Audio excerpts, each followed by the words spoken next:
Roger, what is that? What kind of dog? Beautiful. Rottweiler? Much. He's muted.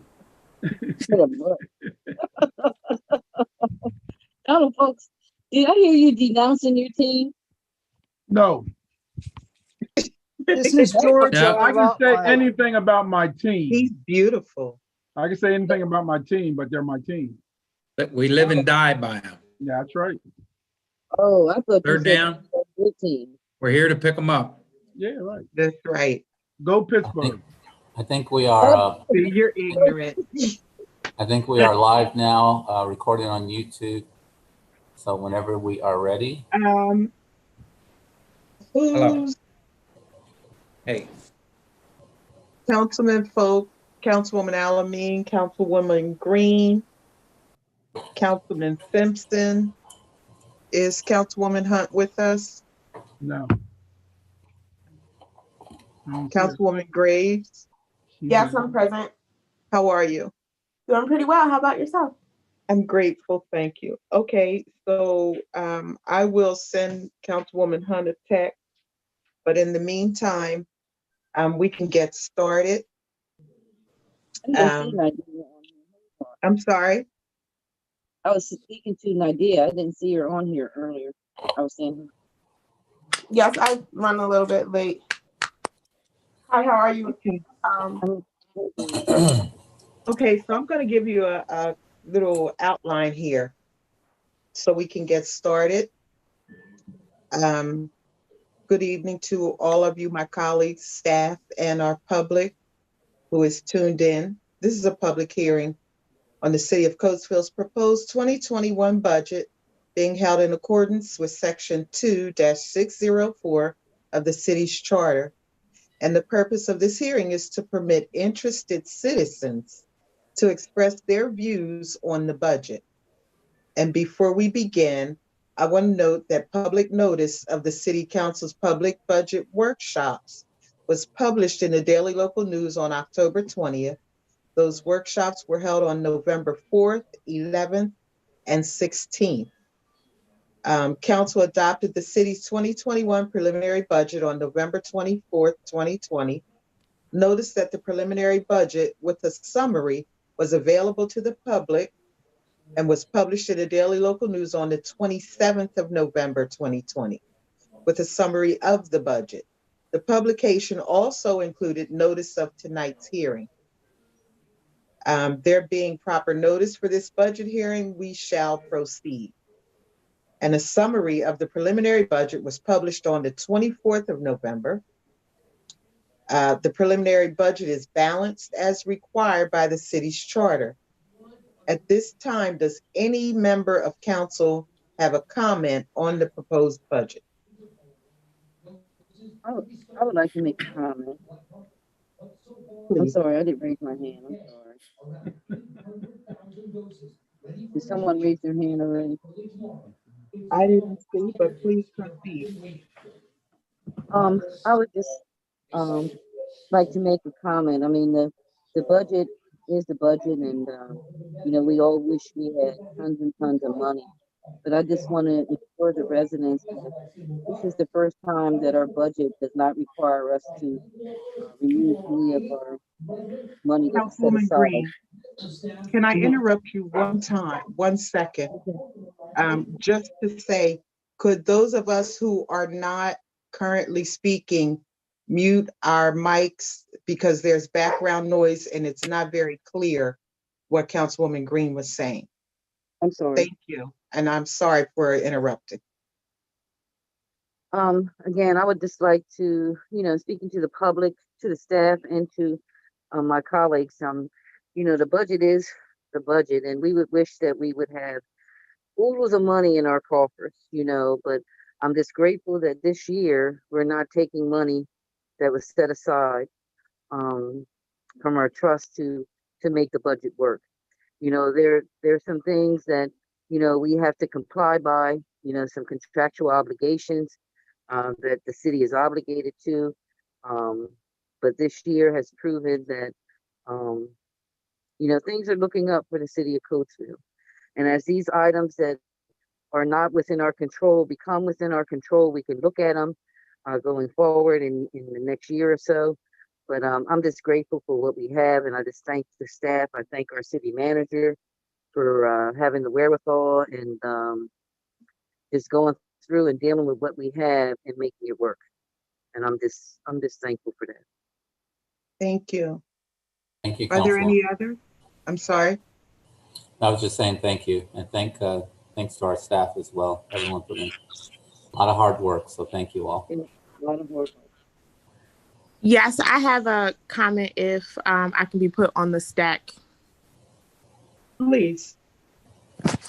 Yes, so this is my first year doing budget and really understanding some of the contracts and things that we have that sort of fixes our budget. Overall, we still spend over, we still spend over half of our budget on policing, which I understand with the contracts that we have is a little hard to fix at this point this year, but we do need to continue to look at the policing union contract and the kind of grants that we take that really fix us into numbers of police that we have to have by these contracts and the kind of autonomy that we have over our community. Of course, we can depend on grants and things to open up our community center. But if we continue to advocate to make our budget more flexible, we can be able to make sure that we have money for things like opening our pool in our community center, working with developers to create eco housing and things like that, things that we deserve, free community gardens, things that overall all of our residents deserve. So this budget is not the people's budget that the people deserve. We did our best to get a budget this year, but we're going to continue to fight and advocate for the people's budget, a budget that puts people and community first over profit. And we are looking forward to looking at whatever we have to do in 2021 to make sure the budget that we passed for 2022 is really centered on people and people focused.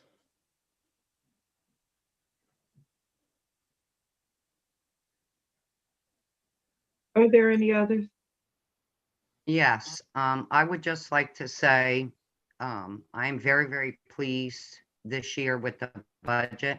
Each year we work very hard to make a balanced budget, and this year we made a balanced budget with no anticipation of a withdrawal from the rainy day / trust fund.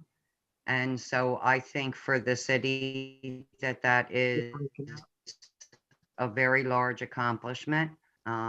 It isn't like we have an overabundance of revenue. Our revenue comes from tax dollars. And so I am very happy and want to say thank you to all, Mr. Logan, Richard Troutman, all the departments for handing in budgets that were within the realm for us to come up with a balanced budget.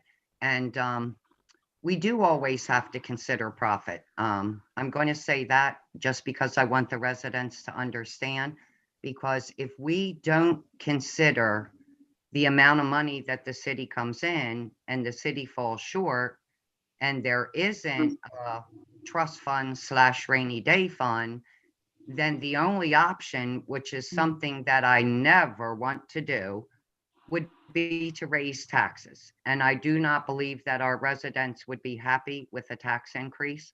And we were very blessed and fortunate this year. There's no tax increase. The trash bills are not going up. And we don't make money off of the trash bills. That's not a for-profit business. That's a for-service business. And we're not going to pull any money out of the trust fund / rainy day fund. So as in anything else, there's always areas to grow. because if you can't grow, well, then there's something wrong. But overall, I do not think that what was accomplished this year with having a true balanced budget. I don't know when the last time that that actually happened, that some kind of money wasn't taken from, you know, the trust fund / rainy day fund. So I just want to say, not good job to everybody, great job to everybody. Yeah. And thank you so much, everybody, for all of your hard work. So kudos to everybody. Thank you. Thank you. Yeah, Are there any others? this is a budget for the people. I mean, I'd like to say something. Please. Yeah, I'd like to say that, some council members don't think this is the people's budget, but I think it is the people's budget. And what I'm hoping and praying for is that the city prospers with our revitalization and we get to the point where we add more police officers, more community policing, so that we get up to the numbers where our police department can not have all the overtime and working the outrageous number of shifts that they work. And I'm all in favor for the city prospering so that we can add to our police department. Thank you. Mr. Folks? I'm all right. Just thank you. I would like to say I agree with my colleagues, Mr. Simpson, when he said, this is the people's budget. I totally agree because we are the people.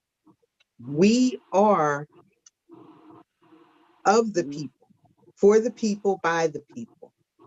This budget is not about any one individual on council. It's about our entire city and us having the ability to trust the ones that we've put in place to manage our budget to the extent that we don't have to increase taxes, we don't have to lay anyone off, and we can still keep the city moving forward in a positive manner is nothing short to me of a blessing.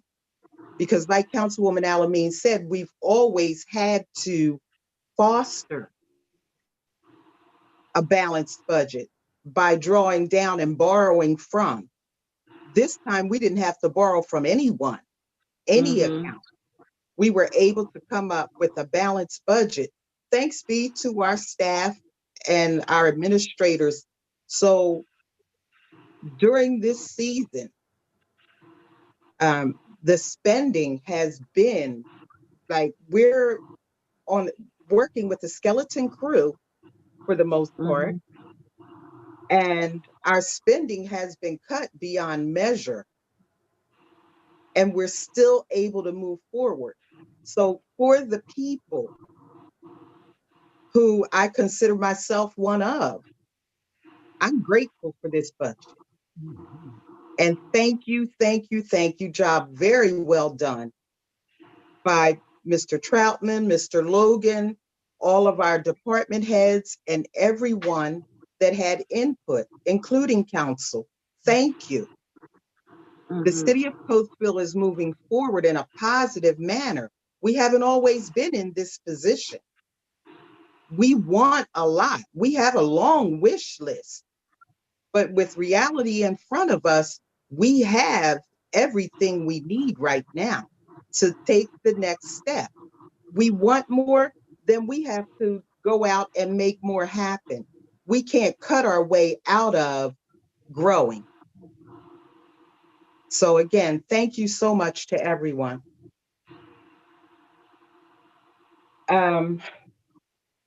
With that being said,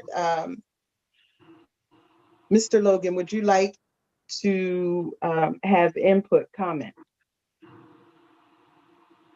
No, I think everyone has pretty much shared my sentiments in reference to our budget, to moving forward. Certainly, Ms. Graves, we are every year we're trying to get better at what we do, but we do work for the people in this community, and we take into consideration you know, everything that's going on in our community. So this is not a city for profit. This is a city for prosperity and for quality of life for everyone. So, you know, as we all collectively try to work to that particular objective, I know that we all are not going to agree. We may not all get to the same road at the same time or take the same path, but collectively we will get there. And I think that it is important that our community understands that you all as council members are working with everyone, with me, with our finance department, our police department, to make this city, you know, a wonderful place to live and to work and to play. And when they see that leadership, it makes them want to be part of it. So, so my job, along with the police chief, finance department, the fire chief, codes, our job is to make these things happen, to bring to you all as council leaders the best ideas, the best policies, the best practices, you know, to make us all shine. So I just encourage you guys to support us. And if you have any questions, come to us directly. Our doors are open. If it's regarding the budget, certainly you can reach out to me. And if it's regarding anything related to our policies and our,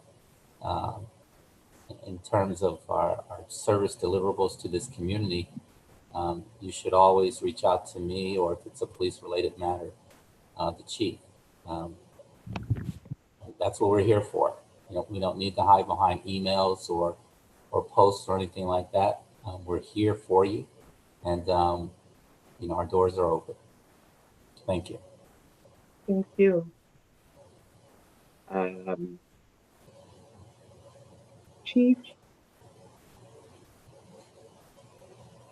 Chief Lawford, Yes, Madam President. you have a comment or? Just echoing the other council members' comments that, you know, I've been here 8 years. This will be my 8th budget year that I've participated in support of the city. And as was mentioned, this is the first in my 8 years where we do have a legitimately balanced budget. And that's, you know, due to the hard work of a lot of people behind the scenes and also the support of council. So we're excited. The police department is excited to kick 2020 out the door for other reasons, and to hopefully usher in 2021 and make sure it's a better year for everybody. Absolutely. Absolutely. Okay. I don't know if Chief Alderman is on the line or no. I don't see him on there. Okay, thank you. Okay, so if there's no other comments from council, I am going to now open the floor to interested citizens to express their views on the budget. If you wish to express your views, please raise your hand. The feature or the message in Zoom will inform us and we'll open the mic to you. Each citizen has 3 minutes. Are there any?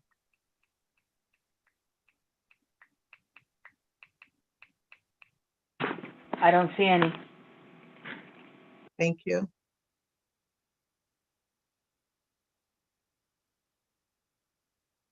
Okay, so what we'll do is we'll allow a 10-15-minute grace period for any of our citizens that are interested to Zoom in with us and express their comment or concern. And if there are none, then we'll proceed forward.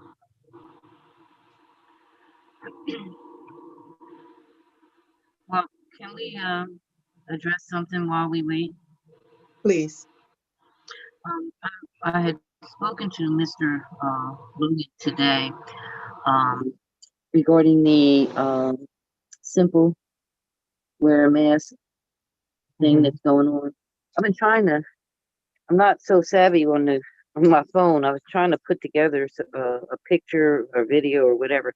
So I asked them because I'm actually wanting to propose on Monday that we make mask wearing mandatory, like they did in Westchester, because the cases here in the city are mounting up, and they're moving quickly through neighborhoods.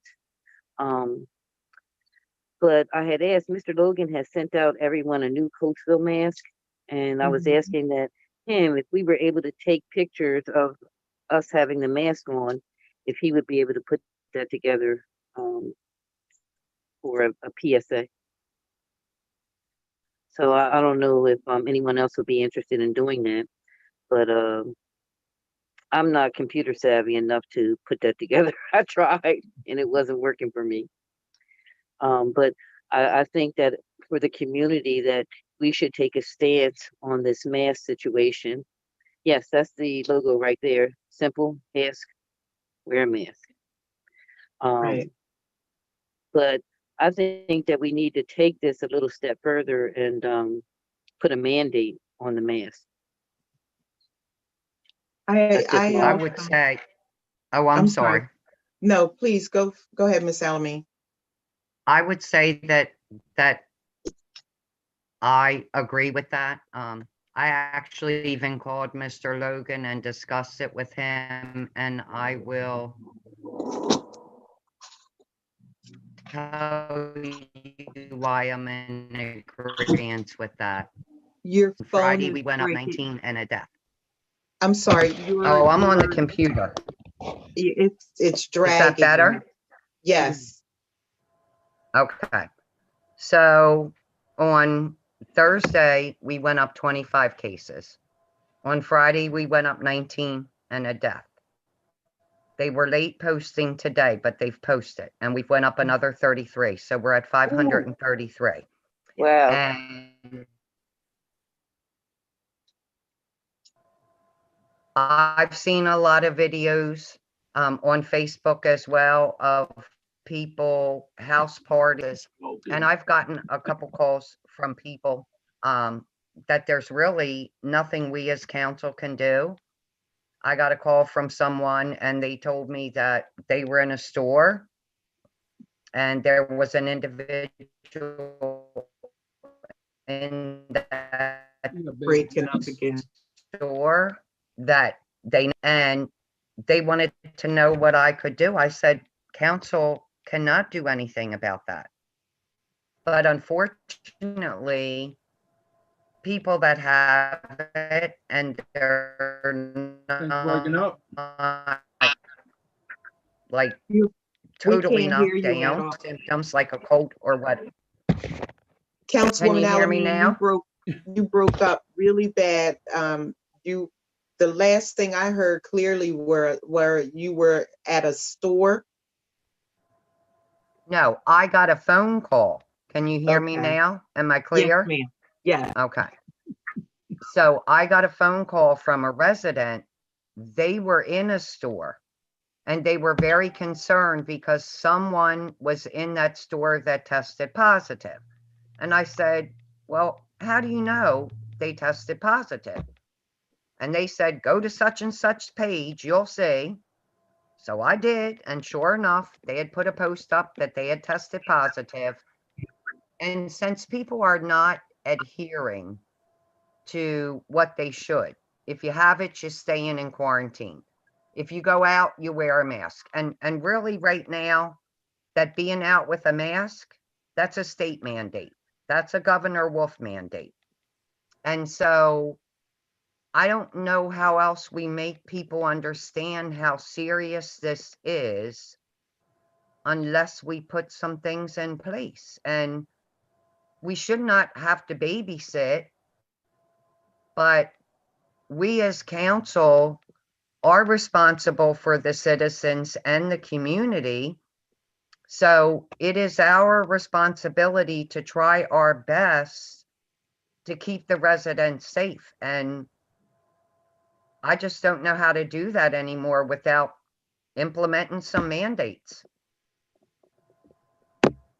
I agree.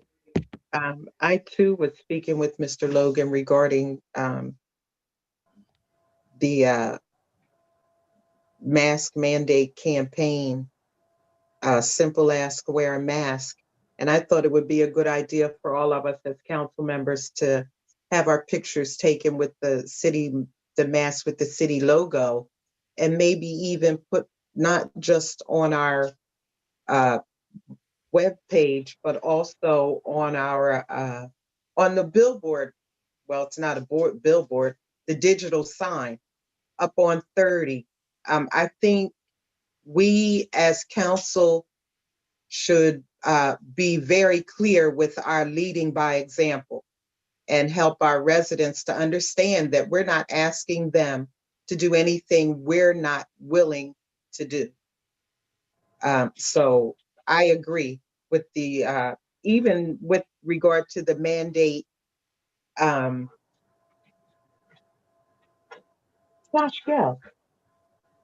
Even with the mandate, um, and possibly an ordinance, like you said, similar to what Westchester's doing.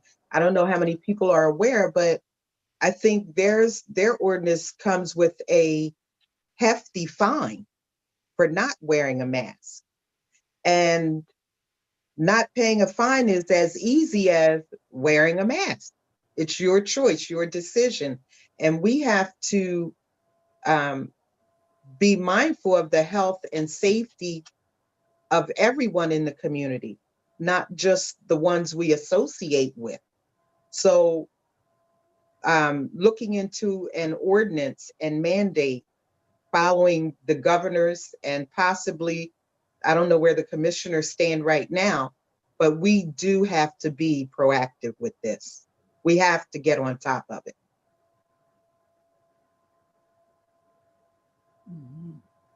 Can I be put on the stack, please? Please proceed, Ms. Graves.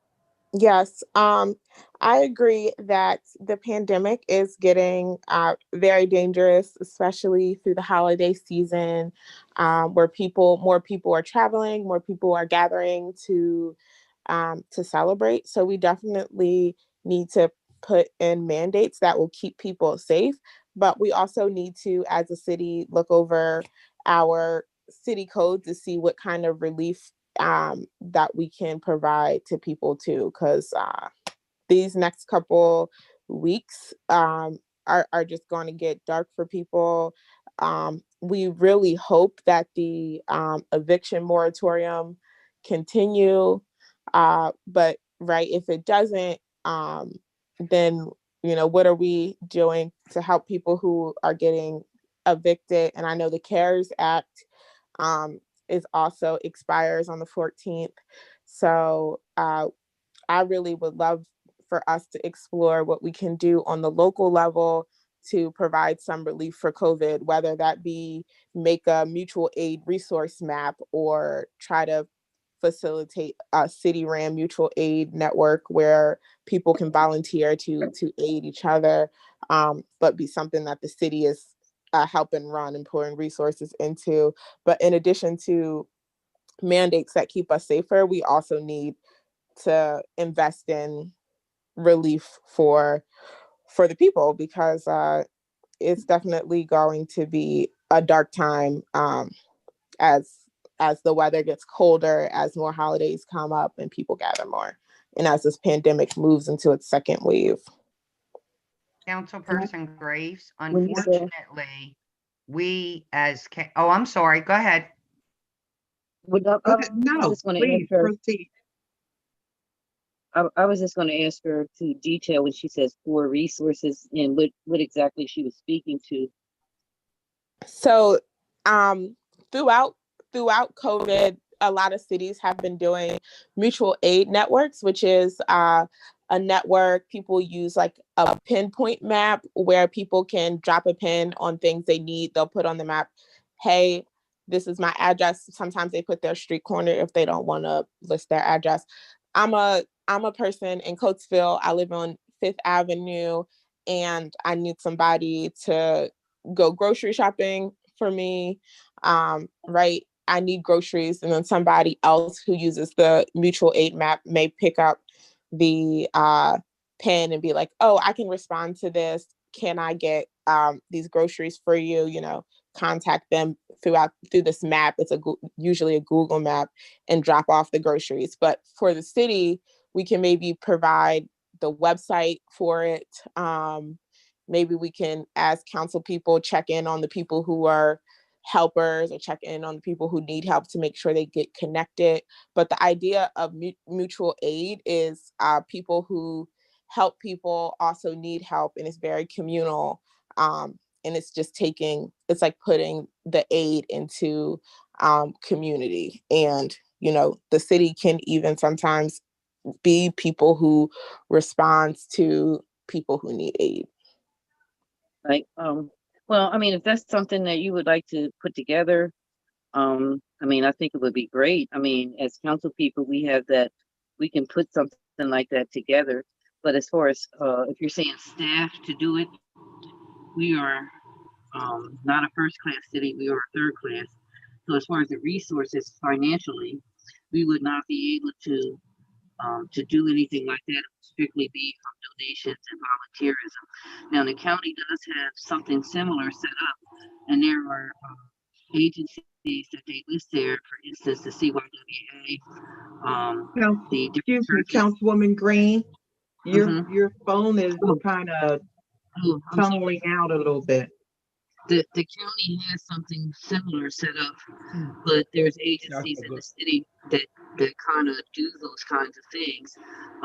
But if you're interested in setting up some type of a website like that, Ms. Graves, and if I could help you with that. But as far as something for staff, I don't know if we would have the personnel to be able to do that, and I don't know if we would even be able to do that.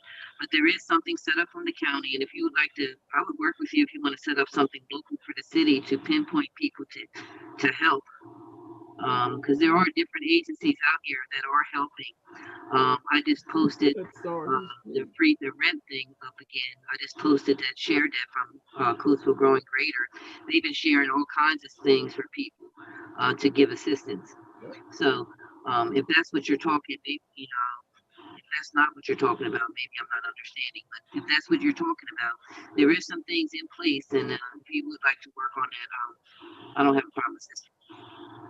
Yeah, absolutely. Councilwoman Green, I can definitely reach out to you for help with that. I wouldn't expect our staff to work on that, because I know that we are understaffed, for sure. So I can definitely reach out to you for that. I just know that we do need mandates, but we also need relief. Yeah. You know, we have a well, I was with the county and I was talking to James about, you know, if you go to Downingtown or Westchester, they have them great big signs across the streets. And so I went to the county and said, why can't we get one for Gateway Park? And I think they're working on that. That should be, I saw the guys out there measuring the other day. So maybe Mr. Logan could chime in on that. Mr. Logan?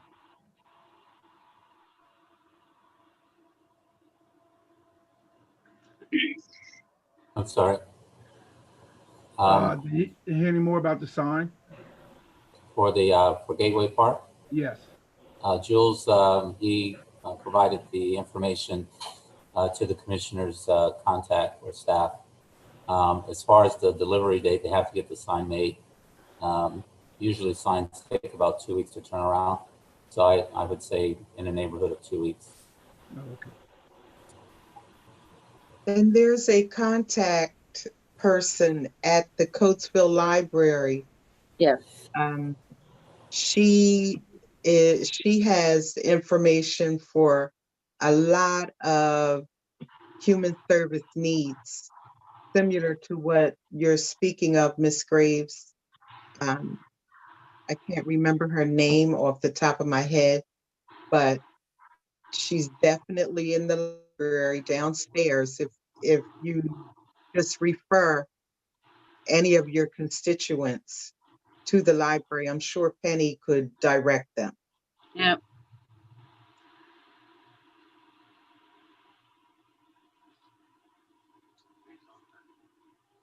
Yeah, there's a whole list of services that are available, and if you go into the library, she will be the director. Because I think- most of the services that Councilperson Graves are talking about come from state, county, state, and federal level. That is not anything that Not local level here. we can do at a council level. Am I correct in understanding? Am I understanding or am I wrong? As far as I understand, you're correct in with your understanding. I have the same understanding. Okay. Are you all referencing the mutual aid initiative? Is that what you're talking about? Yes, I am Oh. talking about well, they're doing mutual aid all across the country, but there is one in Philadelphia, a mutual Right. aid map. And it's not just the nonprofits and services that are helping out with mutual aid. It's also, the community members are listing, what they need. Other community members are helping and investing in it. It's a way to help us take care of each other during this time.